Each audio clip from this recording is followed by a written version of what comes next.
Caw, mother lovers. It's time for Let's Talk FGO. Today we're going to talk to you about new servants, Nitocris Alter, Lost Belt 7 Part 2, pre-release banner, number 2. There's a lot of 2s, I'm realizing. It's very confusing. Also, Little Big Tengu just started, so we'll be talking about that. Hi, hello. I am one of your hosts today. You may call me Mr. Omega. With me, as always, Lucky Sensei. Hello, everybody. I hope you're all enjoying Fate Grand Order, aka Shot to the Top. And while we here at Studio Omega like to bring you the latest NetGeo-related news and memes, we will be talking about current and future events for the JP and EA version of the game, so anyone not wanting spoilers, please don't play with other people's mallets. Yes, be careful of those. Also, yes, the Patreon chat is very concerned. I want to let them know. No, I wanted to say... Hold on, how long has this been going? Okay, it's been like a minute. I wanted to say, caw, motherfuckers, but obviously if I said that as the intro to the show, that would probably get us in trouble. YouTube has been a little more sensitive about the first 15 seconds again. So I changed that to mother lovers. That is what I said. Hopefully YouTube will see it that way.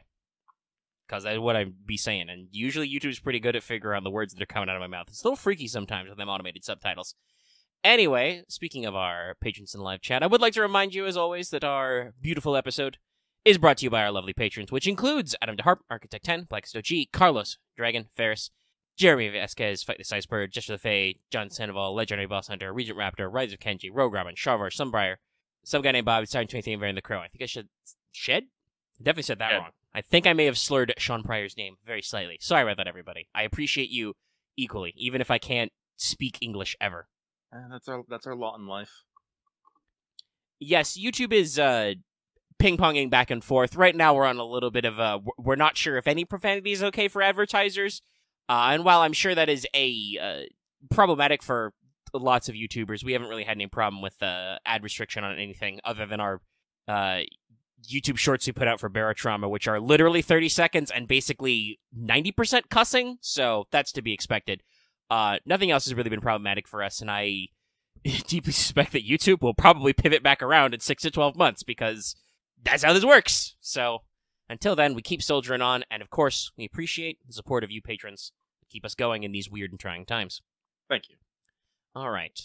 Not quite sure how long this show will be today, but we got a few things to talk about, and some of this was a little surprising. I don't think anybody really pegged a brand new permanent servant on a pre-release banner, though it's pretty rad. But we'll be talking about they said later. Nothing new until the new year, and technically they have not lied. No. Yeah, let's put a pin in that. I'll bring that up when we actually talk about the news. There's some discussion on the internet about what exactly the single meant by saying what, but I want to circle back to that when we're actually in it, because before then, it'll be time to go through our usual business and check in with everybody's favorite Kohai, Mash. Senpai, okite kudasai. Because it is time for Wake the Fuck Up Senpai, our weekly segment for pro tips. And I'm gonna be honest with you, chat. I swear to God, I had something for this. Like, I thought of something earlier in the week. I didn't write it down. I don't remember it. It's gone. That said, I would like to remind you this is a mission event that has a welfare, so do remember to level your Kichihogan and, like, get her bond up and stuff. It's kind of important. Just a little bit. But I think there was something more cognizant I had over the past couple of days, but we've been playing a lot of Final Fantasy 14 and Civ and stuff, so I forgot. When did we play Barotrauma? What day of the week was that? Was that Sunday? I think that was Saturday. Was it Saturday? I don't even know anymore. No, it was no. We did do a after game Barotrauma, but I think that was like the week before last because Dallas had to go early. No, that was this week. Dallas had to go early this week. Oh, was it? Okay, yeah. He's already up. It was like 2 hours. Yeah. Okay. No. Yeah, it was last week. Okay, I don't know time. Yeah, I don't even know what time is anymore. Anyway, that's our pro tip, and we will move swiftly on to Records on the Throne, our regular achievement topic. I think for the purpose of comedic timing, Lucky should go first. I am shamed. So, I spent 300 Sandcorns. I had to buy me 2 big packs for it, and I got 5 random SSRs. I don't remember what exactly. Let's see if I can remember them all. It was Casgill, Suzuka, Marianne and Bonnie. Who else was it? There was like 2 more. I can't remember who it was. There's 2 more in there, but they were all MP5, so I'm just all like, ah. And I got a lot of event CEs. Wasn't enough to MLB them all. I only got 2 of the Thumbelina ones, which is very nice. I really do like that. The hair on that is delicious. But I also, in that 300 pulls, was able to pull me one Kagekyo. So I'm very excited about that. I have not started leveling her yet. Honestly, it's probably going to be cake. I still have the 950 embers in my mailbox. Yeah, it's just, do you have the spaces to absorb some of your EXPs? Because you can't... Is there a button to take them one at a time? I don't think there is. No, I think it's just like you just grab as much as your inventory allows. Yeah, my inventory was very full. I realized after the session that I forgot to clean up my CEs from my Muramasa rolls, so the game was angry at me for a little bit. Oh, I bet. But yeah, so on my end, okay, so I got all the CEs. I have like 2 MLB 4-star CEs. There was a lot of that. And I have a brand new Suna. Yay. So the permanent does work.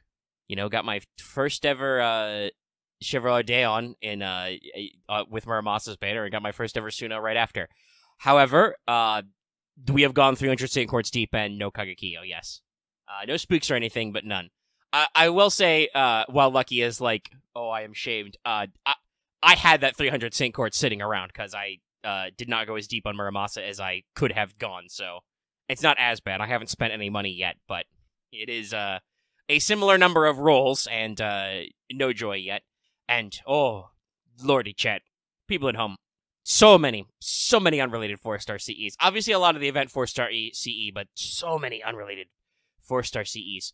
So many SSR CEs that weren't the event SSR CE either, and also I already have MLB'd. It's just so painful. How do these CEs even work? I don't know. Ugh. Yeah, Art of Death. What's the one? Innocent Maiden?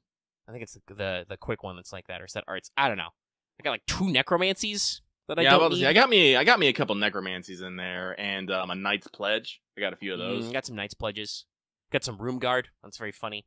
I think one of my unrelated 5-stars was one of those 1,000-year-old grudge guys, or 500-year-old grudge.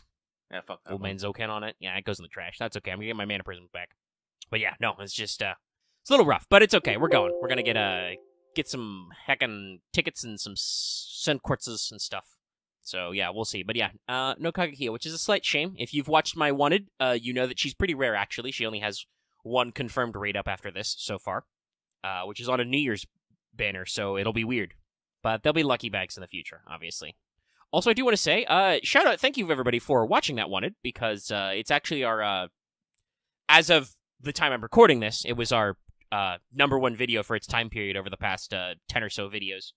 Growing even faster than the Muramasa one. I guess me throwing a note out there to remember to like and leave a comment and tell your friends right at the top did something. Thank you guys. And if you haven't checked it out, it's doing very well. You should. It's cool. But let's move swiftly on and ask you, did you finish your master missions? Pretty simple this week. You need to defeat 20, then 40 enemies, excluding servants and certain bosses. Defeat 3 each of a divine servant, a neutral servant, and a balanced servant. So neutral in the law versus chaos way, and then neutral in the good versus evil way. And then get any 3 skill gems or statues. So you will probably pick this out by just doing the event these last couple of days. But if you haven't managed that, I believe it's Septa Magal has some divine neutral servants you can slam a jam through pretty fast. And then everything else is just do anything, really. Do dailies for skill gems, or do event free quests. You should be okay. Pretty simple and easy. Next week's will probably be more complexly event related. And there you go. That's master missions. Yeah, Septa Magal. I mean, yes, for 40 enemies and you need skill. I think somebody at XF has to drop a skill gem, right? Or a statue. Somebody's gotta. Yeah, that should take care of most of the work. I think that the only one that doesn't have is divine servants, so you'll have to hunt for those somewhere. But I'm sure you can also pick those up in at least one of the free quests in the new event. Speaking of which, let's go to Skelegrams. Let's talk about some news. Got some stuff for you. So we'll start with the JP news because that was slightly earlier-ish in their own time. They announced it. Nahoe McClan, Lost Belt Part 2, pre-release banner, number 2. Started the 18th, going until the 2nd of February. It features new permanent SSR Avenger, Nitocris Alter. This is our first ever permanent SSR Avenger. So after the banner ends, you will just be able to roll Nito Alter whenever, wherever. Which is pretty interesting. And we'll be talking more about her kit exactly later, but seems like she is a decent one. And obviously, like this always does whenever FGO has a dry spell without brand new servants, it's been, a couple of weeks now, almost 3 weeks since, Rasputin dropped, for New Year's. That's a little bit of a dead period, but Nitocris Alter came out, FGO #1, baby. Straight to the top. So, yeah, no permanent AoE assassin yet. Hopefully we can work that out somewhere in these upcoming banners. I almost want to be like, chat, tell me if there's an AoE assassin in Lost Belt 7, but also don't do that. We'll figure it out soon. But yeah, so we alluded to this one earlier. Not a lot of people were expecting this, and it is interesting. As Lucky brought up earlier, they did just say that there would not be any new servant banners after Bradamant until the new year. And obviously with Rasputin, we got there. So this is pretty interesting, and it is a permanent unit. But also being an altar, and it might be our first ever altar that's been non-story locked or otherwise permanent. Let's see, Coup Altar story locked. Saber Altar is story locked. Artorial Lancer Altar is also story locked. I think it is most of them. It's been a while since we had an altar, period. The Jalter is limited, obviously. Very famous, that one. But, yeah, she's permanent, so that's interesting. And I have noticed... Yeah, Arjuna Altar was our last... Wow, Arjuna Altar was our last altar. That's... Whew. It has been a little bit. Emmy Altar is also story locked. At least I'm pretty sure he is. If he's not, he's really dodging me. I got that regular guy at, like, NP 8 or 9. Yeah, he's story locked, I thought so. But yeah, so like I alluded to earlier, I have seen some rumblings on the internet, on Twitter and Reddit, about this one. Since Lysengal, talked about how part of the reason why they wouldn't have banners right away when the Lost Belt dropped is because they wanted to avoid immediate spoilers for new characters in the Lost Belt. Yeah. Because, let's be real, that is a thing that happens. We've talked about this before in our Discord and on our show. We don't really treat public banners as spoilers because they are part of the public advertising for the game. It is hard to treat a premiere of a new servant like it's a secret. Sorry, had to sneeze. Anyway, it's just hard to treat it like a secret because... Follow up sneeze. Crick in my neck. Okay, all right. We're better. Thank you. Thank you, Chad. Okay. So, yeah, when a new banner comes out, it's really hard to keep it a secret. I think the best they can do with that is story-locked units, but even then they usually get a raid up after.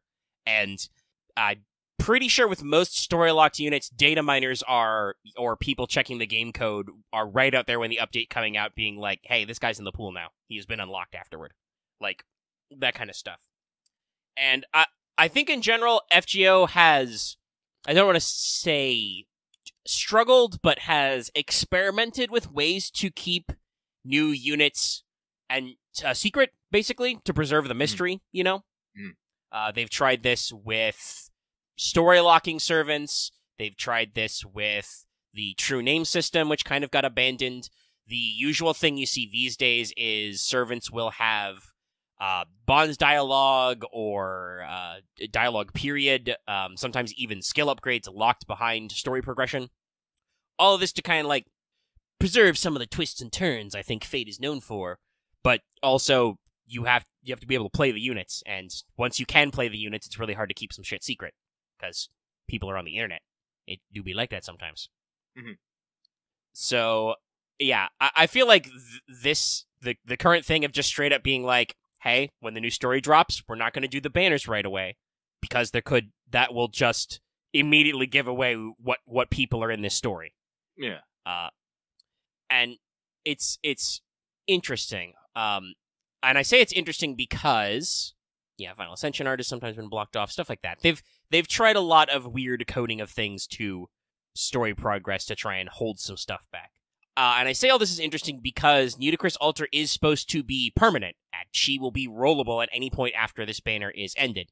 And as far as I know, she has not, a Nito Alter has not appeared in the Lost Belt 7 story or anything like that. It's not like she's a story-locked servant. So some people are wondering, oh, does this count as we've done a spoiler? There is some implications, I think, or there's some hidden dialogue, usually for, like, have Bond 5 and clear, blah, blah, blah kind of a stuff. And, some people are like, oh, why did they bother to hold back the banners? Are they actually not trying to hold back spoilers? And I don't know. I don't want to speak for Lasengo. Like, I don't have an exact quote in front of me. But I just assume that this is like all the usual stuff we see. Like, obviously, because they are making her a permanent unit, they are counting on players from now on being able to summon up a Nitocris Alter whenever. And I'm going to assume, I haven't seen a translation of, like, her profiles and most of her lines, though she does have a couple out there. But they are not treating that as, like, that's going to ruin the twists and turns for any new players, like, at any point. Not even players who are, like, all the way back in part 1. So it's... if I had to guess, I would assume that probably means that they had something like this servant written and coded for a while, and were just looking for a story place to put her. We do see that happen sometimes. Like, we've even commented before, like, I've talked about it on Wanteds, or when talking about new servants, where, like, servants feel like they're older, like they have, simplistic designs, whether it's visual or in their mechanics, and it's like, this feels like this servant is from 2 years ago, and they just didn't have a place to put him. So, by the way, Nitocris Alter does not feel like that. She feels like a very modern servant. We will be talking about in a second. Yeah, Calamity Jane was data mined, I think, when FGO came out, and she didn't show up for like 4 or 5 years. What was Saber Wars 2? 2? Yeah, it was 2. 4 years in? I mean, yeah, technically she could be Space Calamity Jane, but I think calling her Calamity Jane is fine. But yeah, so I don't really know, and I don't know if we'll ever know. We might, because you do get stuff like the Chaldea break room and stuff. For instance, they just translated a bunch of that into Japanese and posted it on Twitter and stuff. So we might get some dev comments later about how they had, a 5-star version and SSR version of Nitocris ready, and she just so happened to slot into story stuff that we were doing. But they're okay with, like, her being permanent or what? I don't know. We'll see. Because, like I said, it's not like they're opposed to kind of dancing around this concept. Some people brought up, for instance, they're comparing Nitocris Alter to Castoria, which generally the fan base doesn't really seem to complain about. But Castoria is obviously going to be an important story character when we get to LB6. Her second banner is part of the LB6 pre-release, right? Right. And she also has some, like, minor lore stuff, some spoiler changes to, like, some of her skill names, or unlock some extra profile stuff when you progress that story. So she is a LB6 character. You will get more detail about her in LB6, shit like that. Yes. Yeah, I guess you could argue that with Koyanskaya as well. That's because she's going to have Tunguska later this year and get extra versions. It's wild, wacky. But, yeah. Well, with Clan Sky, I think it's fair, a little fair, because she has been involved in story very heavily this entire time. So she already has, like, a design. Everyone already knows what she's about. What's fully going on with her, that's a little weird. But if I remember her profile right, she doesn't actually explain anything. She's just like, yeah, I'm here. What of it? For reasons. It's more of a preview of coming attractions type thing. And... Yeah. Again, to be fair to Koyanskaya, she had a trailer, right? Like, when they announced Lost Belts, they were like, hey, here's our featured assassin trailer. It's this weird new Tomomo face. There she is. Meh. And that one turned out to be Koyanskaya of Light.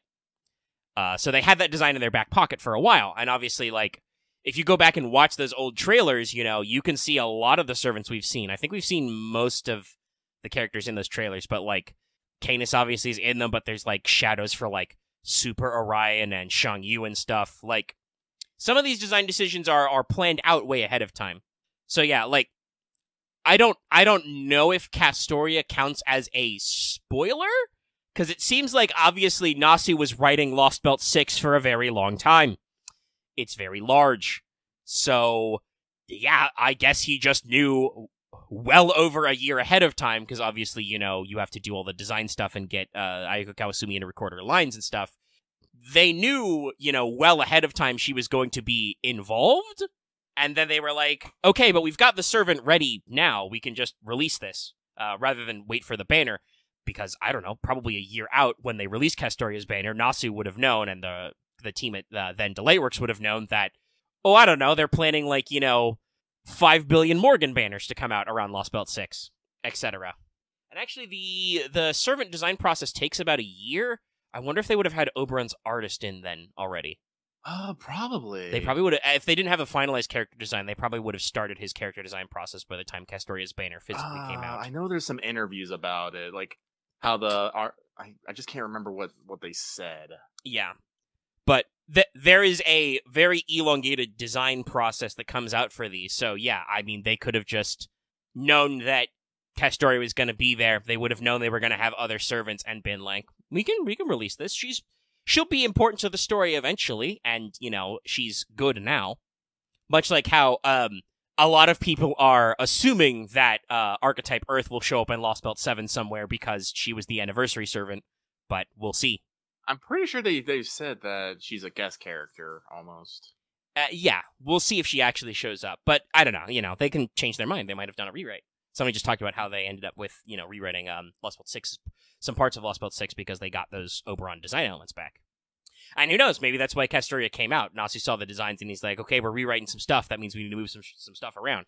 And we know that that's happened. The reason why Ereshkigal took so long to become a playable servant was because they weren't planning on making her a real unit at first. That was Ereshkigal, if you guys don't remember, is attributed to basically be she was a second set of character designs Ishtar's artist turned in for, like, hey, I did in the one of the true endings of Extra, you can see a blonde Rin.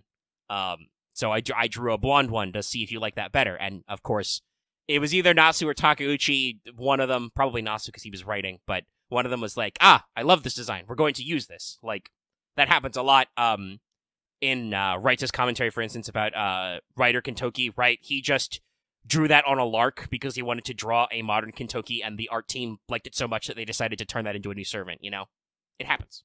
It happens.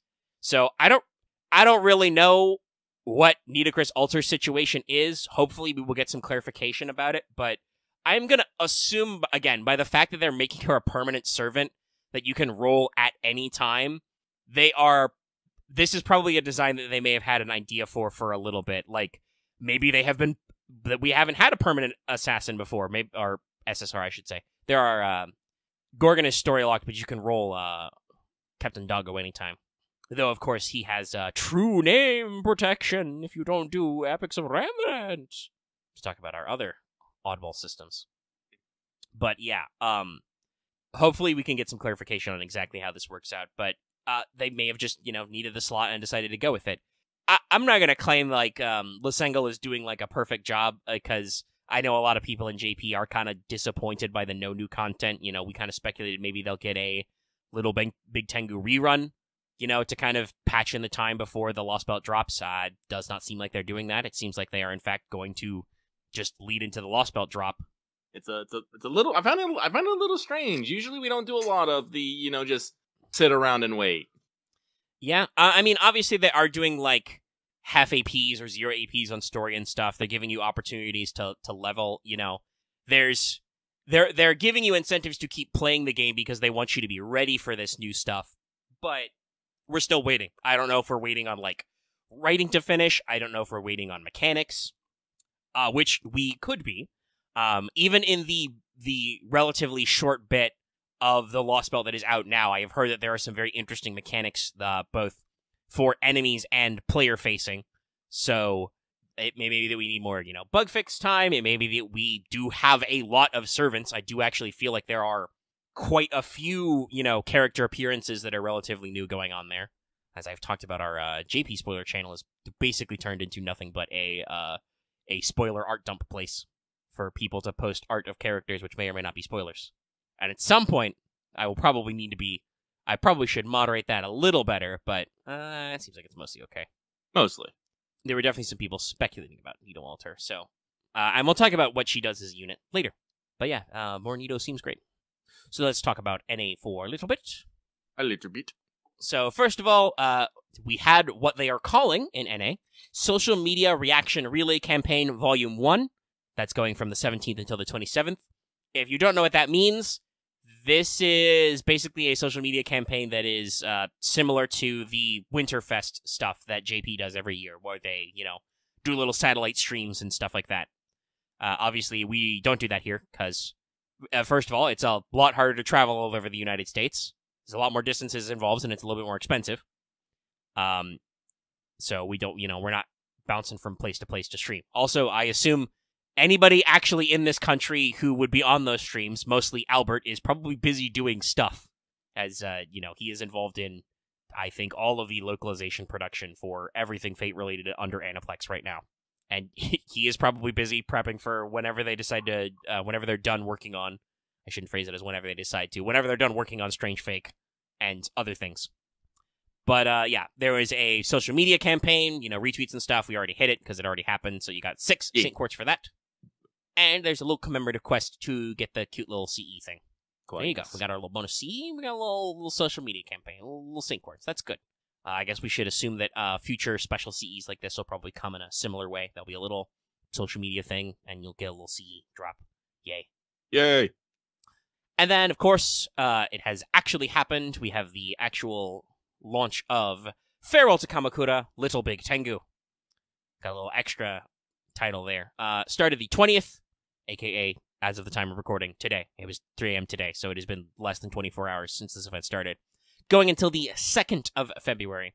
First of all, we got a special login bonus right away. Log in to get 10 Saint Quartz. That'd be nice. Yeah, that was good. That went into my stockpile. Maeve's costume is in the RP shop. If you want to spice up her costume into the Prison Ward 1, it's back. It's in the Red Prism shop. You can get it. We got our rank ups for Ushi and Benkei that are new. I did those last night. And otherwise, the event is proceeding as per our pregame we did last week. It was very timely of me. I thought it would be, yes. Very good. Very good, yes. So, yeah, it's going in there. And we'll be talking a little bit about the event later in Free Talk, though, once again, as I said, it is literally less than 24 hours out, so there's not a lot to talk about yet. But, like most events in FGO, it has a start that's a big, long block of text, so there's already some great things to talk about there. But yeah, that's all of the news. Pardon me, chat, as I try to breathe normally after my sneezing fit. Breathe. Alrighty. As of this time, I still require oxygen to live. For now. For now. Someday, oxygen, I'll get you. I'll get my revenge on Big O2. Anyway. So, with that, let us begin this week's Let's Talk FGO Mailbag, the segment where we read what you have to say and comment accordingly. I apologize. Lucky was thinking about how to get a really sexy bod and completely spaced on posting Mailbag today. I meant to do it earlier today, but then I forgot. I meant to do it yesterday because Omega reminded me, but I forgot. I don't think anyone reminded me Wednesday, so I forgot. Listen, if you think about it, we've had a busy week. A little bit, yeah. I think the only day of the week I haven't been gaming with you was Tuesday.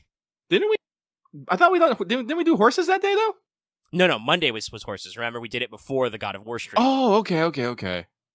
And then Wednesday was Final Fantasy XIV for a lot. We did Binding Coils. It took a while, even unsynced.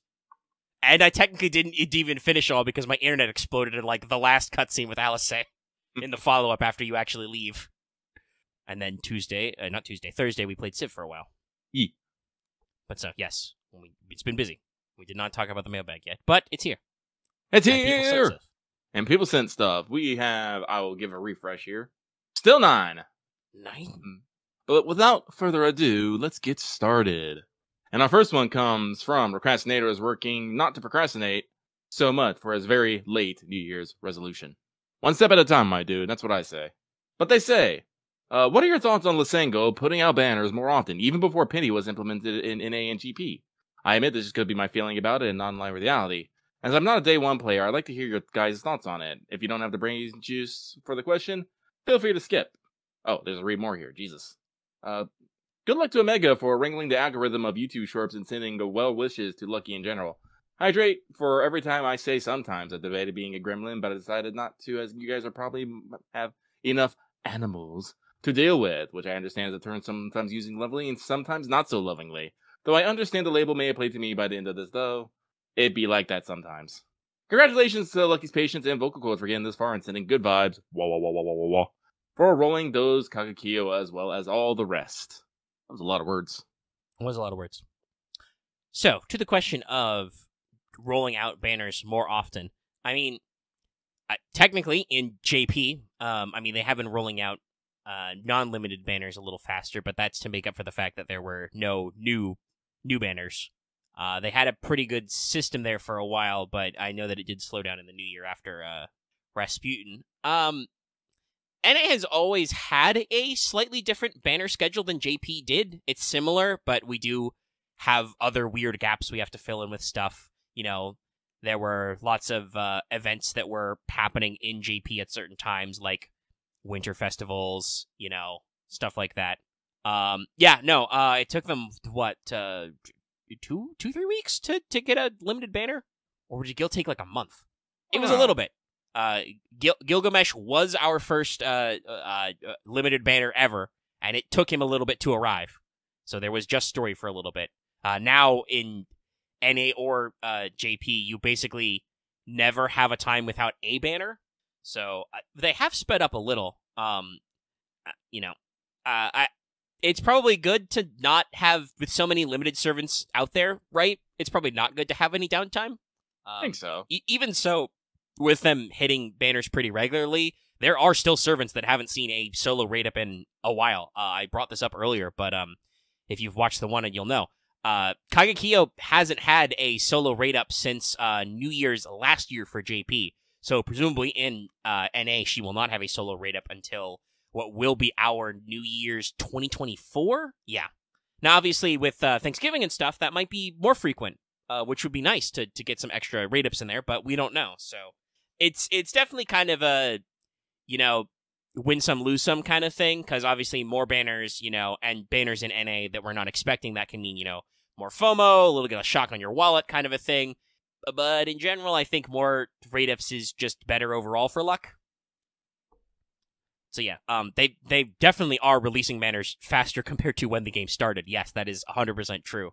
So I think it's good because even when they have banners in rotation, if those aren't brand new servants, we do know that FGO's money levels drop a lot, and then when they release new servants, their money levels rise back up fast. So it be how it be. Any thoughts from you, Lucky? No, not particularly, no. Okay. All right, then. Let us move on to the next one. Thank you very much. This next one comes from the Tyrant King, now with a Summer Fox student, and slowly progressing the story in Blue Archive. Very good, very good. Once you get to, one of the last chapters of the Eden Treaty, I hope you have a cry. I do every time, literally. I just think about the scene, I start tearing up. It's good. But they say... Question, hey guys, with Valentine's coming up, what scenes are you looking forward to reading in NA? Anyways, that's it from me, sending good vibes. Whoa. Your way, and hope you have a great evening. I know it's kind of a cop-out, but I look forward to all of them. I'm just give it all of it to me. I love, a little while ago, before, Valentine's was a thing, I probably have, a more list, but I just genuinely enjoy all the Valentines. They're all heartwarming. Sometimes a little creepy, sometimes, but usually heartwarming. We got 99% heartwarming, 2% creepy. Yes, I know that's 101%, but that's how we do here with servants. Always give yourself 110%. I was thinking about it. I've talked about this before, y'all may remember. When they started Valentine's, some of the scenes were very minimal and direct, right?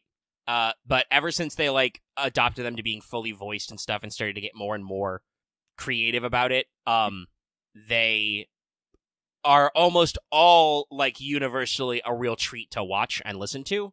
Yes. Just because they have more detail in them. And obviously, sometimes shit is really long and overcomplicated, usually in a funny way. Looking at you, Summer BB and Space Ishtar.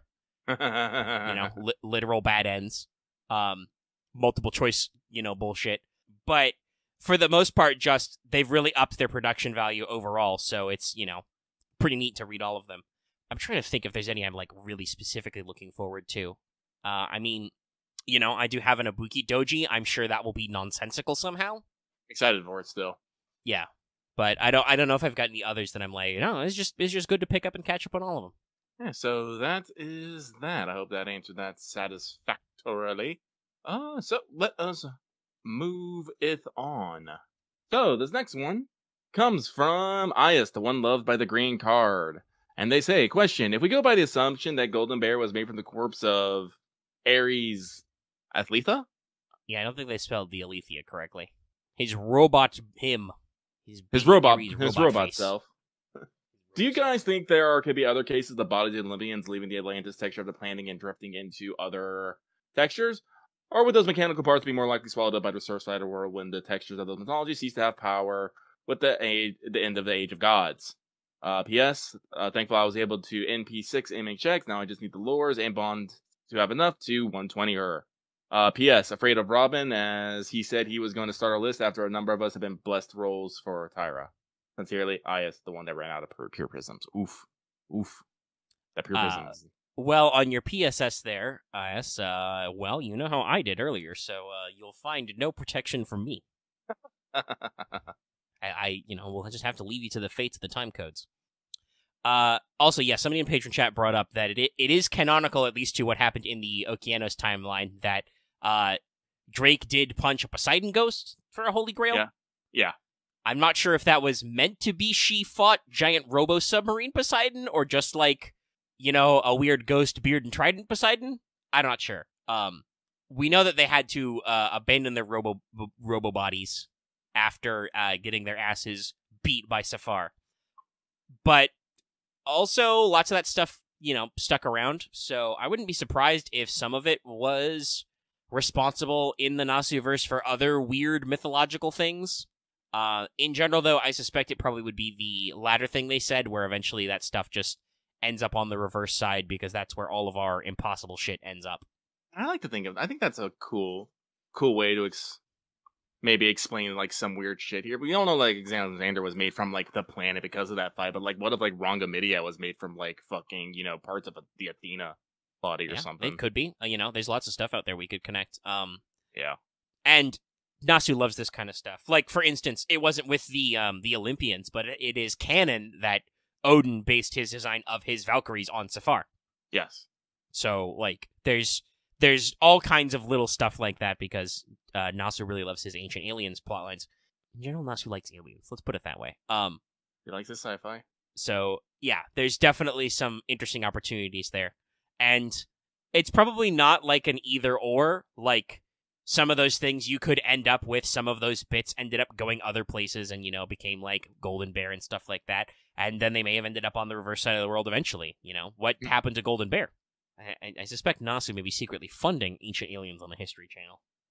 He needs something to do on a Saturday night. Do they get the History Channel over in Japan?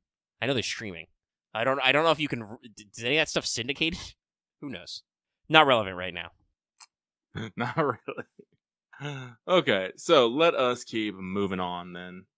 This next one comes from Moon is sleep deprived yet again.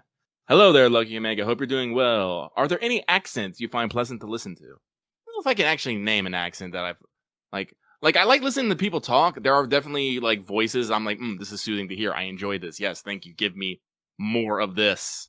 But I don't know if I can actually like call out an accent though, unfortunately.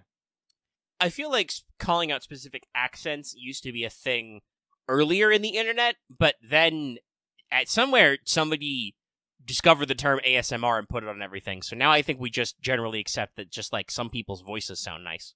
Yeah. I definitely think there are certain cadences, but some of that just has to do with like my personal history of, somebody said British. I'm not going to say anything about Australian. Loth knows what he's done to the English language. But because I, grew up with certain classic children's literature of the United Kingdom, sometimes often in audio format. I've talked about that before. I listened to a lot of audiobooks as a kid. Thank you, Cassette Tapes. Thank you, Recorded Books Incorporated. That means that, I heard a lot of those, so I've definitely at times been very comfortable with, British pronunciation and slang, even as a small American child. But yeah, I think it's just, if people are good at talking, I like listening. I'm a listener. Did you hear that, Chad? I'm a great listener. You can tell me about your problems in the comment section down below. Don't actually tell me about your problems in the comment section down below. Mega's not going to have that great a response, I'll tell you that right now. There are better people to talk about your stuff in. People who can, consider it an action item. You can tell us hi, though. We'll listen to that. I can't help you. Can't help you with that. Watch Wanted. That seems to work for other people. Alrighty. let us moveth on. So, this next one comes from Cahulian God. And they say, do you have any particular habits or rituals related to FGO? For example, when I do an interlude or rank up quest, even if it's not optimal, I always use the pivotal servant up in front for that interlude or rank up unless the game actively prevents me from using that character. Have good vibes. Wah wah wah wah wah wah wah. And apologies for not making things clear last week and not finding out until after the stream. That's okay. Live your best life. Alright, so let me think here. I don't know if I necessarily have any rituals, and if I do, I don't think of them as rituals. Yeah, I don't know. I mean, we often say skip gang as a joke, but that's really just a faster way to get through rolls. Yeah, no, I need speed mode, y'all. Like, I used to, I guess you could say that my ritual used to be to let it go slow, but then I was like, no, skip gang's the true way to go. And then as I just watch the circles appear over and over again on the gold CEs, that's when I know true despair. But at least I don't have to watch how many silver CEs I pull. No Sag.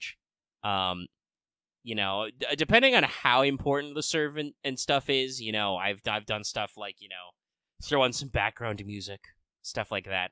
But I don't really do anything specifically. I think in general the game usually tries to reward you for doing rank ups or interludes with the servant in question.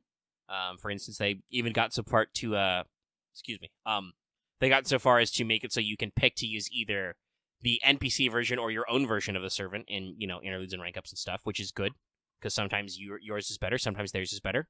So that I think is just kind of encouraged. But if you've always done it that way, that's probably why they added that system, because I do think that a lot of people like to do it that way. Other than that, yeah, I don't know. I mean, I can't say, like you said, Lucky, I can't really say there's anything I do that I could really call a ritual.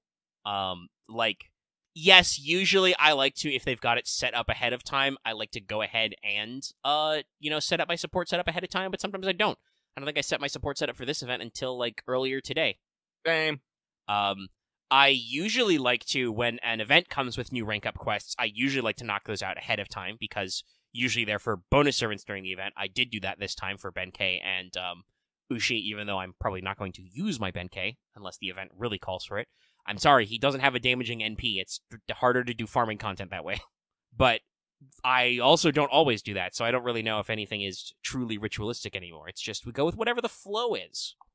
Whatever seems cool. Whatever's nice. So relax. Don't worry about it, chat. You'll be fine. Just play FGO. Alright. So, with that, let us keep moving on. The next one here comes from Monster Girl Aficionado. It is with one F. That blew my mind slightly. We're constantly learning new things about language here. Yeah. Dear Lucky and Mega, no question this week, just sending good vibes and wishing you well. Wah wah wah wah wah wah wah. Keep up the great work. You keep up your great work. Yeah. With that, we move on to the next one. Did I miss anyone? Was this really? Are we already 2 from the bottom? I guess we are. Holy shit. Okay. Yeah, no, there's only 9. This next one comes from a hunter wanting to choke himself for attempting to gotcha with his Genjiness? Is Genjiness even a proper word? It is now. Yeah, you coined it. There you go. You've done it. Call Webster. Call Merriam and Webster. Genjiness. What would that be? A adjective? Yes. No. Yes. I think it's an adjective. Having a Genji-like quality. Yes. So clearly they need healing. Old school. I used to be a Mercy main. Anyway, heyo, long time no mail for me. Till now, I hope Lucky's legs are okay and not crying at him to jump into a pain relief salt-infused bath. And hope that I make us happy with the views on that most excellent wanted. Enjoyed the video game mentions you threw in there. That's it for me, other than the fact that I fear my LB6 rolls now. I had that Freak Made Alter roll, and now I got NP2 Tyra when I just wanted CEs. One of the first 11 spins and another on a ticket. I just hope I didn't steal them from anyone who really wanted them. This is when the camera just flash cuts to Omega. Just play the creepy noise at the bamboo cutter's house in Okami. Yes, I am making Okami references constantly. No, I will not stop. But yeah, no. Hey, thanks for the shout out. The video is doing very well. I talked about it. It's number 1 out of our last 10-ish, so it's doing good. Yeah. There were some interesting video game notes in there. Hey, Lucky, did you know that there's an old school hack and slash by Namco called Genpei Tomaden, where you play as Ghost Taira no Kagekiyo and Yoritomo is the final boss? I did not know that. Holy shit. Yeah. And apparently, this was referenced in a Guda Guda earlier, and obviously, I don't think anybody in the West really caught that one, because it was weird and obscure. But yeah, no, there apparently have been some jokes about that. We set up some stuff. Mm-hmm. I snuck a little bit of the cover art into one of the graphics for the Wanted, so you can see what the fuck we're talking about here. It's weird. Wild. But I will say, my legs are mostly okay. Lucky understands his limits and when he's about to hit them and can take action accordingly, thankfully. So, with a little bit of rest, I was alright. Here, I'll show the patron chat the cover art. Oh, I want to see this. Oh, wild. Yep. Nah, I do be like that. So, yeah, honestly, whatever the hell's going on with Taira no Kagekyo and FGO, not that weird, really, honestly. Japan's just like that sometimes. It has a precedent. What I've been learning from doing certain, like, classical Japanese characters back-to-back is basically there was an explosion of a lot of classical drama theater, like, in the 14th century on, and that's where they get a lot of their weird takes on historical characters, you know? It's kind of like the equivalent of all those historical plays that Shakespeare wrote. Like, we just decided sometime in, like, the 1500s or 1400s that, yeah, Taira no Kagekyo would make a really weird, you know, anti-hero to put in our kabuki plays. That seems neat. And that's how you get Ghost Samurai Kagekyo. I do think it's cool. Anyway, with that, though, let us move on to the final one. And this one comes from Agent 418, hoping they succeeded with the mission this week. Well, congratulations, sir. Mission accomplished. Fly the banners. They say, hello, Lucky and Omega. Have a good weekend. Thank you. I'm glad to see this one back in its proper place. I still don't know how the fuck he does it. Yeah, I mean, it worked this time. Last time it didn't. There was some extra stuff in there, but I don't know. It's just part of the rotation. It's not even like the most recent one we got. One of these was like, yeah, so one of these says 1 hour ago. So I do not know how YouTube sorts this. Is it like, no? I don't know why it would be membership badge related. I do notice that out of the people who are in here, that the ones who have our YouTube memberships are at the bottom. Interesting. Don't know what's about that, YouTube. At least that means you know that there's not like some kind of secret system where YouTube puts our members to the top. Well, yeah, that's Mailbag. Thank you for writing in, everybody. Thank you. Alrighty. That means it's time for Free Talk. The talk that is free. Got a couple of stuff. First of all, something I want to bring up that we forgot to mention last week, though I did bring it up on at least one stream later, but it is kind of important news. If you, like us, are waiting for that physical edition of Mahoyo, Witch of the Holy Night, the special edition, which is the physical one, has been delayed until February due to inclement weather, actually. They said this, I think, about a week ago, but basically it's been pushed until, I think, the first week in February? Well, when the actual street date is. I don't know when everybody's orders will be there. Amazon, when is mine arriving? I gotta go back on ways because I pre-ordered it like 2 months ago. Yes, according to Amazon, mine will... Yes, release date is now February the 10th. So, yeah, second week. Mine should be arriving allegedly the 14th. So, once again, thank you, Poseidon. Yeah, I don't know. Mine... I first noticed this actually when I was checking on my pre-order because people were talking about pre-ordering Fire Emblem Engage, and I was like, oh yeah, I have a pre-order out for Mahoyo. When's that coming out? Actually, that reminds me. I want to remember to pre-order Dead Space Remake. I haven't done that yet. I'll do that off mic while we're doing stuff. I'll probably do that as well. It's about a week out. I gotta put in my pre-order for Wo Long too. Except for that. But yeah, so like at that point, I like double checked in my email notes, and it was like you know. It still told me I would get it January 31st, but it did tell me that the release date had changed to the 10th, and I was like, huh, weird. And then that news release came out, and then I checked it again, and it's like the 14th. They sent me an email and everything. So we'll see how long it actually takes. It might depend on versions. It might depend on other stuff, but it's coming. And like I said, that technically happened last week, and we just forgot to say it in our big long stream for some reason. Probably because I didn't write it down. I wrote it down this time. So let's talk about new servant details then, shall we? Time for ONEE-SAN of the Underworld edition. Mm-hmm. Oh yeah, when we're done with Mahoyo, we'll probably have we could probably do a full deep dive. We'll let you know. I don't think it's too long to play because it is a visual novel, and also as people know from my Final Fantasy XIV plays, I'll make a big speed reader. Reading is real fast for me. Anyway, Nitocris, ONEE-SAN of the Underworld. I am not kidding, by the way. Her dialogue with Ozymandias is like, "Fufu, big sister will spoil you now." To Oz, by the way. So, you know, she is an alter. And she is our first ever permanent SSR Avenger. For that level, she clocks in at the second lowest attack. She's tied with Dantes there. But the second highest HP. Also, in general, I said this in the Wanted for Kagekyo as well. Avengers tend to have lower HP, higher attack overall. So, still pretty good damage. Like I said, literally the same max attack as Dantes. So, it's not like she's slacking. Now, interestingly enough, she is quick, arts, buster. She has a caster-style triple arts deck. which I believe is the same as her normal caster type version. Now, the hit counts are high. She does have 4 hits on her quick and arts cards, so her NP gain is a little low. It's like 0.34, maybe 0.37. It's in the 3s. So not super great, but you do have some ways around that. And obviously, she has 3 arts cards, so arts chains her very easily. Now, speaking of those NPs, her NP is also an AoE arts. It deals bonus damage to servants with the man attribute, the human attribute, which is a decent slice. It has a chance to instant kill, 50% chance, though obviously that's not exactly how instant death chance works. You know, first you roll versus a servant or monster's individual instant death chance, and then you, like, have a chance after that. But it's a chance to instant death them, and then a second separate higher chance to instant death enemies who are evil. Also, its overcharge effect is to boost NP damage first based on overcharge. Let me check how many turns that is. I did not actually write that part down. But so, pretty typical arts NP stuff. She has a trait damage. She has a overcharge-based NP damage amp, and that lasts 1 turn, so it's just for the turn. Just a little bit of an extra juice, 10 to 30%. But there are a couple of checks for instant death. And yes, as some people have, in our Patreon chat have pointed out, it does do the instant death chance check after she deals damage, so you do still get your NP damage and refund in first, and then you see if it instant kills them. Okay, that's good. So that may mean that you end up with some cases where you'll, like, get the instant death proc redundantly, but still, it's good.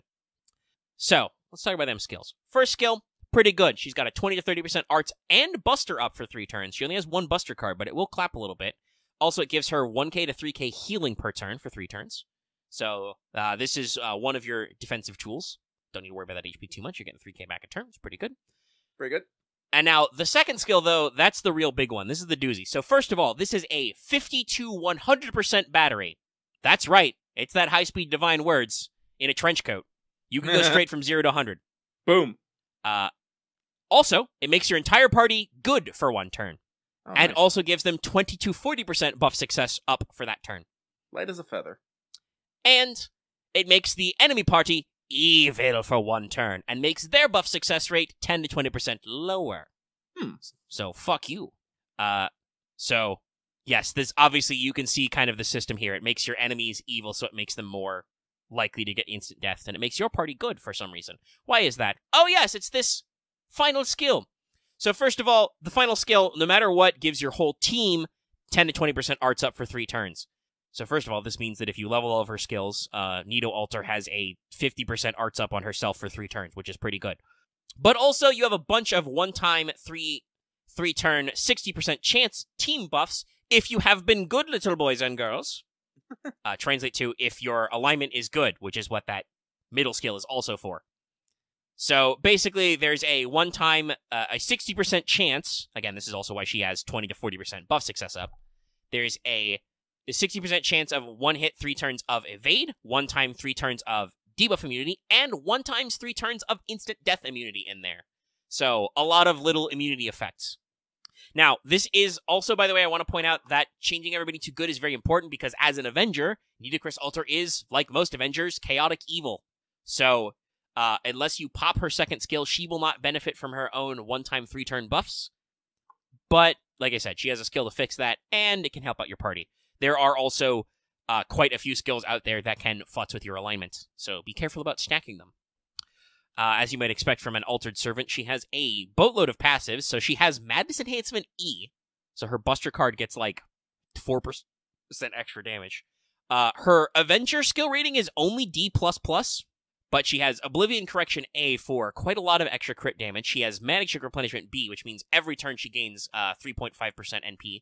So again, that low starting NP gain is not a big deal. And she has a Divinity EX for extra damage. Big so a little bit of a strange kit for an Avenger, but a solid permanent entry into that class.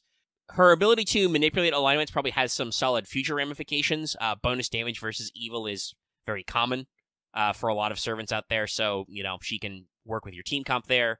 She also has her own buffs. And just in general, the fact that she is an arts servant who can give herself 100% battery and, as I said before, 50% arts for 3 turns is probably enough to make her worth considering in the general scheme of things. Yeah.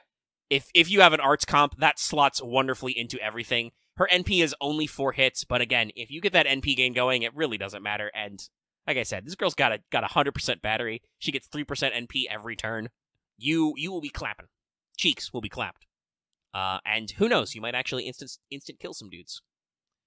Which was actually what very briefly made Vanilla Nitocris meta on the old App Media tier list. If you guys don't remember this story, when Lost Belt 1 Anastasia first came out, Nitocris was jumped to like a tier B or A farmer because Oprinchiki have very low instant death resistance. They fail to instant death very rapidly, and they are assassins, which meant that Nitocris was a primo farmer for a little bit until the game content changed, but still relevant. So, yeah. Also in general, like, I know she's an alter, but this is our, this is a 5-star version of Nitocris, and like a lot of 5-star enhancements, this is a hell of a glow up. We're talking like all kinds of dynamic sprite changes. Her NP is completely over the top. We have fucking costume changes, front-on sprites, NP theme music, complex animations. Like, it is a glow up. So that's pretty cool. It's very cool. And she's permanent. That's neat. Yeah. So, yeah, I'm interested in this one. We'll continue to see, though, how banners show out. I think there are some other character designs waiting in the wings that people are going to be a little spiced for, but we'll see when they actually release those characters. And after that brief stint, then, that means it's probably time for our first impressions, a little Big Tengu. Like I said, the event's only been out less than 24 hours, so no real spoilers here. There is a time gate. I'm not at it because this is a mission event, but, it's still fresh, still new. Yes. Also, yes, somebody pointed out, a lot of people are making, yummy Nitocris jokes from Yu-Gi-Oh! There are many memes to be had. I'm sure for the eventual Wanted, you're going to hear a lot of those. Also, you're going to hear Omega referencing lots of old Call of Cthulhu adventures. Because I feel like Queen Nitocris is a more popular character in that than in real-life history, because she might not be real. Thanks, Herodotus. Herodotus is the source of a lot of our problems when it comes to history. It's okay. He was trying, guys. He was just writing everything down, even what he maybe should not have believed some of those people. Anyway, let's talk about Little Big Tengu. Yeah, she's in a lot of stuff. She's a major character in Masks of Nyarlathotep, actually.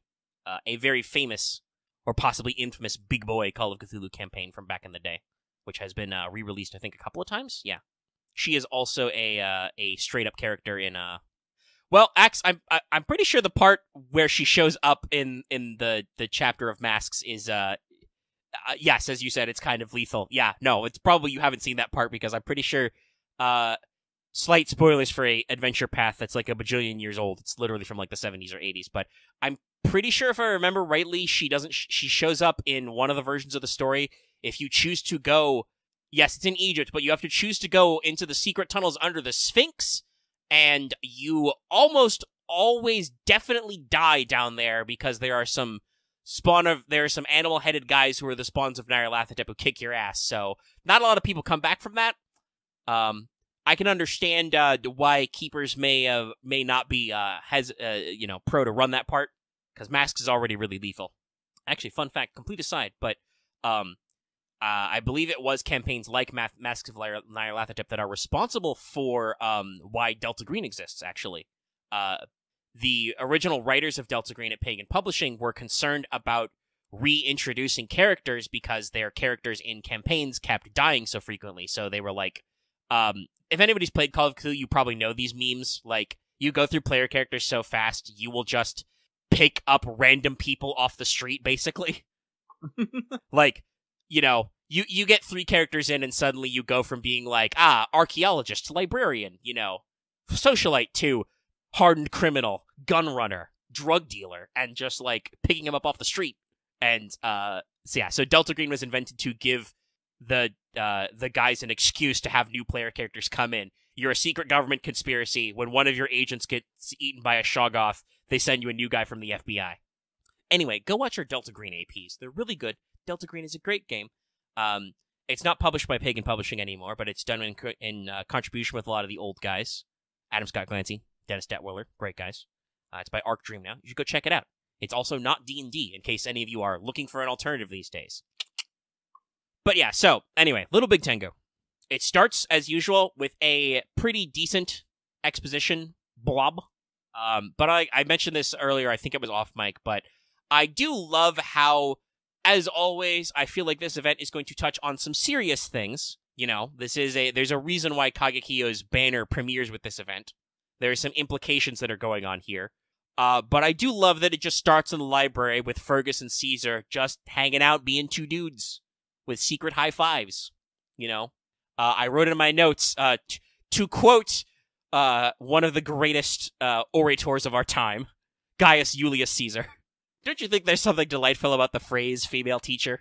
Don't you, chat? I know a lot of people like to, think about, how people with big brains, always saying things, like poetic and grand and broad, but even I think the most fucking, loquacious fucking, orator probably just says some weird shit once in a while. I mean, I don't know if Caesar was necessarily known for his brevity, but he has a couple of quick zingers under his belt. He is the guy that we do get just the simple, "Weni wili wichi, I came, I saw, I conquered." That was it. That was a mic drop he did. He just said that sometimes. I don't know if this quote's going to be right up there with "I came, I saw, I conquered." Or, Alia Iacta S, the die is cast. But, this is pretty good. Put it at number 3, maybe? It's banger. But yeah, Fergus and Caesar just are having a conversation about how female teachers are hot and Skahak is hot. And then they're interrupted by a mysterious female voice. Well, he does have Orator EX. He should get some more singers, but that's a harder flex for authors. Anyway, and then we hard cut to the command room where, I don't know, we're just spending time. Hanging out. Being on watch, I guess. Ushi's, making terrible off-color Genji jokes, which usually the punchline is, and then I cut off his head. Jason, of course, is completely bamboozled. Like, why would you do that? I don't understand this at all. Meanwhile, Skahak is just like, yes. Your culture of powerful warriors. Skahak, actually went at the jokes, and I was like, yes, I like it. But we have a problem. There's a magical reaction in the library. Caesar and Fergus have been defeated. Skahak instantly figures out that it was a woman. There's some great bits of dialogue there. And this is actually important. I will probably say she for Kichi, because the game usually goes that, but I pointed this out in the Kagekiyo Wanted, because for reasons, in the mechanical terms of FGO in their profiles, both Kichi Hogen and Taira no Kagekiyo are listed as genderless. This comes up in a future White Day event, because they are, like I said, technically genderless. As a demigod Tengu person, Kagekiyo is a true shapeshifter and can be male or female or not if they so choose. They are currently a lady, so it's hard to tell. Kagekiyo is literally like 37 guys, so it's any of them. Obviously, it's Yoshitsune's body, but it's, as a concept, Kagekiyo is just Kagekiyo. But yeah, so it's kind of an interesting thing to get in there. No, probably not. Axe is talking about, is it a spoiler to say if Ascension 3 is more Yoshitsune? Probably not, because she's out and people can ascend her. I think I think I understand it. I think I understand it now. Because of shenaniganry, something has happened to our precious beloved Ushiwaka Maru. Yeah, and Kichi Hogan shows up, kicks down the door. Everybody thinks it's very cool. And then she pulls out the lucky mallet. It's a big deal. It's important. We do have some great dialogue before that, where Kichi has apparently decided to take this opportunity of being incarnated as a servant and sensing that Ushiwaka, or Shana-O, as she says, exists also to fucking call her out. Because it's entirely possible that Shana-O may have stolen Kichi Hogan's super secret scrolls about some stuff. And yes, there's lots of lovely little dialogue. I do like how, as usual, whatchamacallit, you have an opportunity to either be completely ignorant or be well-versed. Mm-hmm. You can be like, Kichi Hogan, who the fuck is that? Or you can be like, Kichi Hogan, the famous Onmyoji? Which is, yes, true. Not a lot of information in English on them, but yes, it is a person that appears to think it's some classical stuff going on. But yeah, so they talk about Ushi tricking Kichi Hogan's daughter into showing Ushi the scrolls. I would like somebody to cross-check the original JP script. I know that in, I think it's in the translations of Kichi Hogan's profile, the phrase used to say that Shana-O seduced Kichi Hogan's daughter to show them the scrolls. So I don't know if FGO in English has like a cleaner up, or if the original Japanese text out loud is more deliberate. I just want to continue making my jokes about Ushi's lesbian adventures. Where is Shizuka Gozen, by the way, FGO? He was a famous singer. Also, there's this whole thing where, when Yoshitsune was kicked out of Kyoto, Shizuka Gozen was pregnant with their unborn child and mysteriously vanished. Nobody knows what happens to her. It's a history mystery. Come on, FGO, don't leave me hanging. Or do. I don't know. You have opportunities to solve things, but it's just funny. Especially considering that Ushi is one of those handful of female characters who does have the Bryn's beloved trait. She just needs some glasses. But yeah, so, like I said, Kichi whips out that mallet, gives some bonks, uses the phrase embiggen. Make my Ushi grow. And then it turns out this is a bad thing. Yeah. So, Big Ushi is scary and steals the mallet and starts bonking dudes. Which means that Jason, Benkei, and Ku Alter are reduced to their adorable miniature forms. And then Maeve decides to come along too, for some reason. Listen. She was in the hallway. Listen. Yeah. Also, Ku Alter is cute now. And she's like, I'm going to hang out with this. She's going to milk that for as long as it lasts. Makes sense, honestly. Yeah. And of course, being Celtic, Maeve has her own strange ideas. She switches to her prison warden costume because she's like, Kichi Hogan, you're a teacher, right? I decided to put on a more teacherly vibe. And I think it's Miniku who is like, do you think teachers dress like this? Are you okay? What's wrong with you? As crass as his fucking mouth is, fucking Ku Alter just lays it as it is. And I love it. Yeah, Ku Alter has always been pretty direct. So, that's how it is. That's about as far as I am in the story. I got my temporary Kichi Hogan, and I need to do more mission farming to catch up on the last couple of quests for the time gate. But yeah, it seems like it's off to a good start. I'm a little further than that, but I really want to talk about it. I haven't got anything important yet. Yeah, probably not. But yeah, I mean, it's still early. I think we can only get through, like, the second quest overall. Yeah. Something like that. Time-gated events, y'all. I do believe that means that by next week, we'll be able to talk about mostly everything. I'll see exactly how that works out, because there's some postscript stuff as usual for Grails and whatnot. But yeah, it's an interesting time. I do kind of like a lot of our, like, lore building. We talk about how, like, Kichi Hogan is, really powerful. They're basically, like, partially divine. There's some Tengus get summoned. And that's why, like, Skahak is able to chip in, because, Skahak herself is kind of close to a divinity because nobody's really sure who or what the fuck Skahak is. And then Skahak, like I said earlier, leaves just because she's like, I have other stuff to do. Bye. This is going to come back at some point somehow. I'm sure. But she's just like, I will say, though, the more I think about it, the more I am slightly weirded out of how complex we're getting with fucking Yoshitsune here. Like, I don't know, I don't understand necessarily the reason why they decided to take Yoshitsune, which is, famous, famous character of, the Heian period, and then, put in Taira no Koikiya, and I guess you can say infamous. Yeah. They're kind of infamous. Period. Like, I think either of them could have stood just as well on their own. So I'm a little confused about this and their design choices. Yeah, I'm hoping we'll get some more explicit confirmation in the event, maybe. I talk about this a little in the Wanted. Taira no Kagekyo is an interesting character. Like I said, as far as I can tell historically, Kagekyo didn't really do a lot. They were, a member of the Taira faction. They were adopted by the Taira family and were, a fierce warrior. There is a anecdote that is related in the Heike Monogatari, which is the kind of fictionalized epic about the Genpei War that came out later, where Kagekyo, physically laid hands on a Minamoto samurai to stop him from escaping, and while that samurai did escape Kagekyo's grasp, Kagekyo was so strong that guy escaped by having Kagekyo basically rip his neck guard off.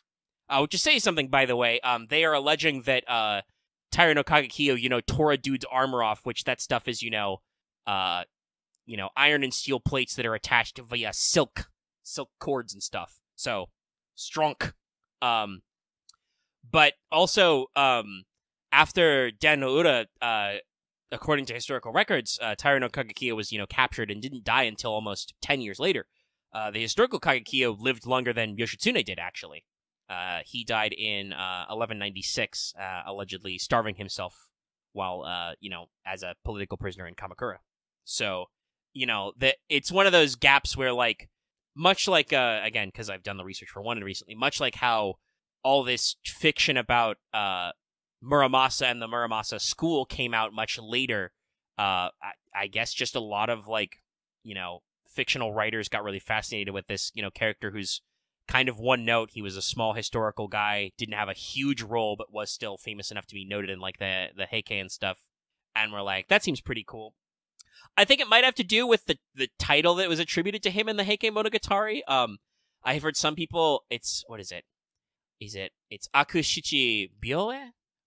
It's in the Wanted. You can get me a better pronunciation because I'm looking at it. But I've heard some places translate that as literally 7th degree bad guy.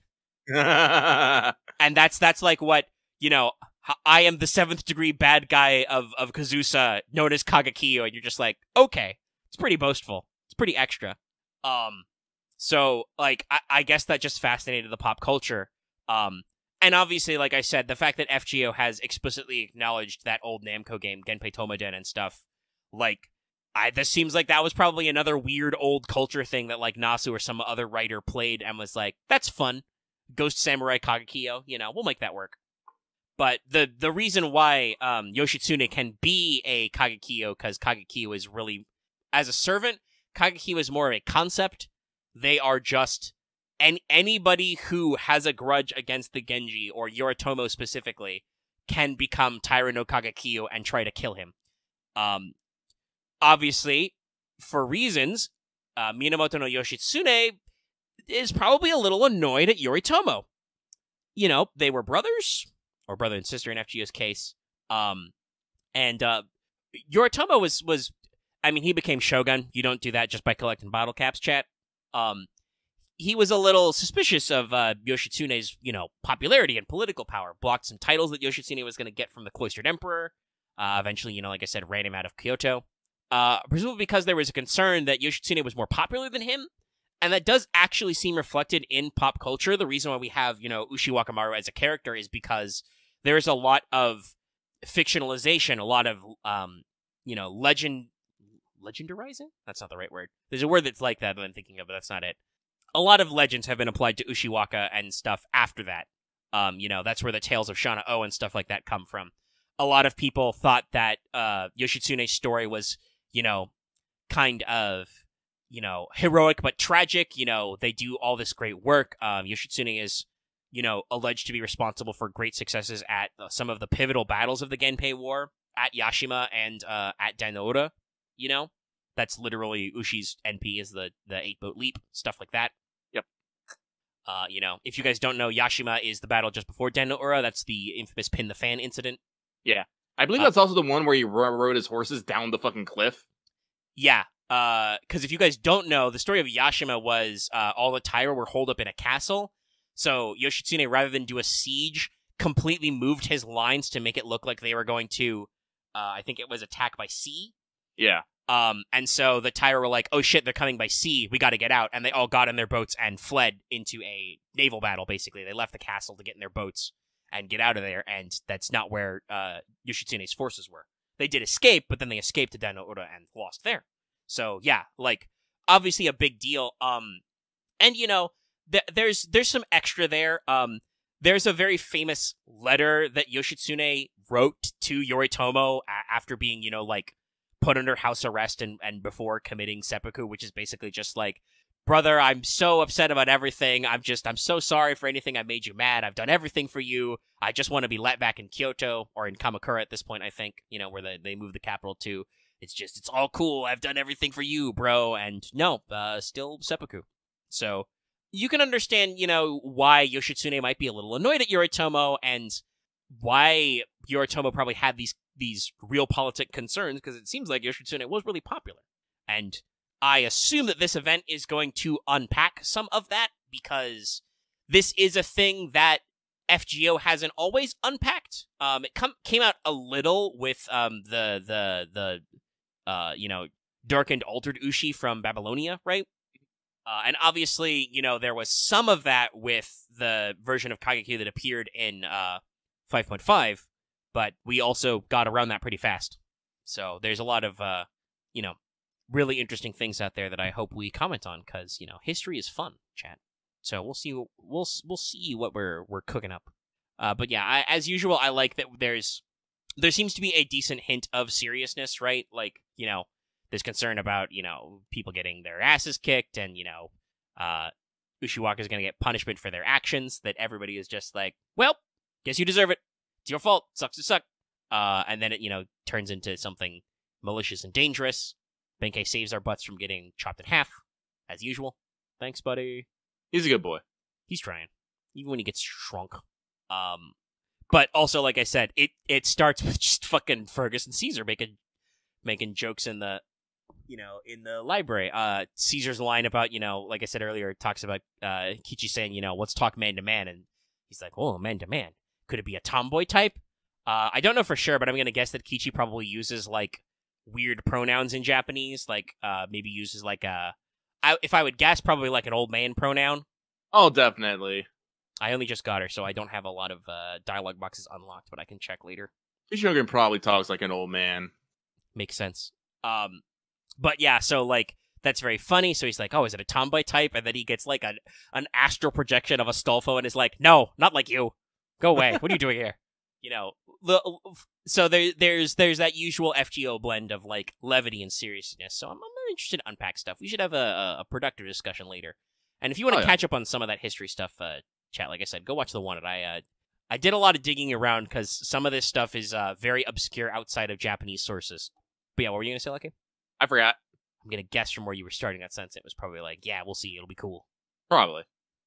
But, okay, I think that's everything I got on first impressions so far. I mean, event-wise, the event's just started. I haven't really cleared that many missions, but like I said, we're only just beginning. It doesn't seem too complex, just, normal stuff. Punch some wolves, do some things. Yeah. So, we'll get into it later. And that's, I think, everything I got in the show note tank. That probably means we can go ahead and wind this on down. Nice. Let me see, I will double check. I'm pretty sure I talked about it already, but I will double confirm that this month's Fanservant Friday was, I'm pretty sure, won by Pecos Bell. Yes, with 36%, it's Pecos Bell. Bill. Lone Star, Grand Canyon, Painted Desert, lots of other fun things. We'll talk about Pecos Popcorn Bell. Blizzards. There's a lot you can pull for fucking Pecos Bill. It's nuts. Yeah, I think I grabbed some of the more famous ones for that one. But it's the usual American, there's a reason we call it Tall Tales. There's a lot of those out there. And there's plenty of fun, weird stuff to draw on. So that'll be a fun time. That should be... Yes, next week. Next show will be the last show of January. So the show after that will be on the 3rd of February. Okay. Sorry, my nose was very slightly itchy. But yes, that means it's time to do a full wrap-up. Obviously, if you want more of us, it's a pretty basic show. We got some fun news. We should have some more stuff in future for you. But if you want more of us, be sure to check out our regular live stream podcast, What's Up, with Omega and Lucky.